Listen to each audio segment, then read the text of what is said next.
episode, we're going to talk about giving you more control over your food. And it's probably not what you think. If you come from a world where you're used to dieting and you're used to counting calories and macros and tracking everything you put in your mouth, that is not what I'm talking about. I'm talking about getting actual psychological control over your food. And here's how we do it. So, when we look at food and we tell ourselves no, naturally we are going to want it more. We get in that rebel mindset.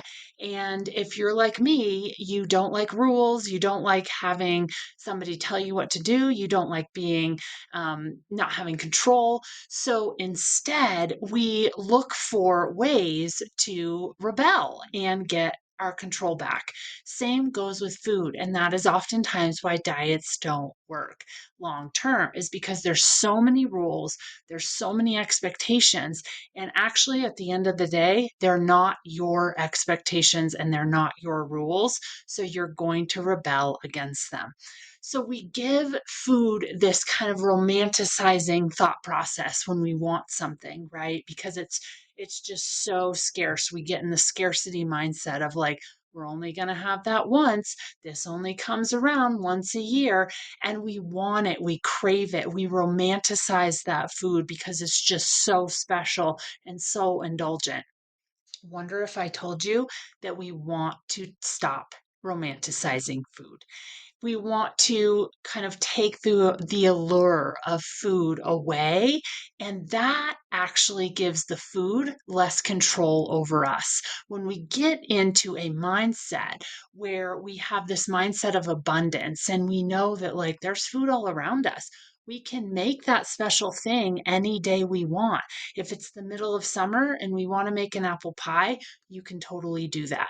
When we have that sort of mindset, it takes the power away from the food and it gives you the power back, because the food is no longer this very special, wonderful, once in a lifetime thing. It's something that you can have all the time. And if you're like me, when you know you can have something all the time, you end up not wanting it. So we start to tell ourselves that you can actually have the thing that you think you can't have. We're going to change our mindset. We're going to reframe our language around that. And we're going to allow ourselves to have the thing all the time. So instead of saying, oh, I better eat that because it's grandma's special fudge this time of year with the holidays, instead of saying that, think about it in a way where you get to have it anytime. I could ask grandma to make that special fudge anytime. I could get a recipe. I could go to the store and make it myself any day of the year. I don't need to overindulge right now. We take that control back, and you naturally will want the thing less if you allow yourself to have it. It's the psychology of food, it's the psychology of the way we look at things. If you say no, you're going to want it. If you say yes and it's available and you know it's available and you know you can have it anytime, you're going to want it less. It's really that easy, but we have to train our mind. We have to use the language so we actually believe it, and we have to allow ourselves to have these certain things anytime we want them. Here's why it actually works, is because we actually step into mental satisfaction. We know we can have something, we actually eat it. We know we can get it again. We don't eat as much of it. There's no need to, because you can have it again. We step into a mentally satisfied state. Instead of seeing it as scarce and not being satisfied, we're mentally satisfied and comfortable knowing that we can have something again. And we don't have to fill our plate and cram our bellies to the point of total fullness. We can have something again, so there's no need to overdo it in that actual moment. So here's what I tell my clients. I tell my clients to change their mindset, right? Think of foods in abundance and not in scarcity. I tell my clients to actually start to experiment with this.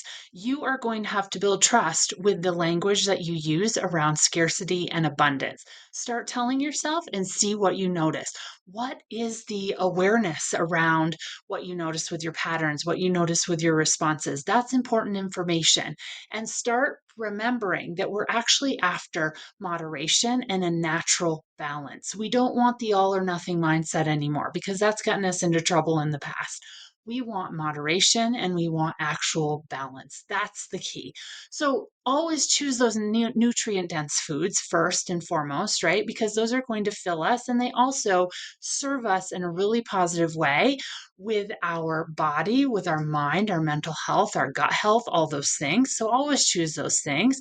But when you want to enjoy those fun foods, those kind of off limit foods that we've all talked about through the years, especially if we've done 100 diets, then absolutely tell yourself you can enjoy those foods and you can do it when it's worth it. I always tell people, don't tell yourself no. Just set a boundary around when you're going to do it. So if you really want that piece of pie and everyone's standing in the kitchen chatting and people are doing dishes and doing all this stuff, that's probably not the time to have the pie.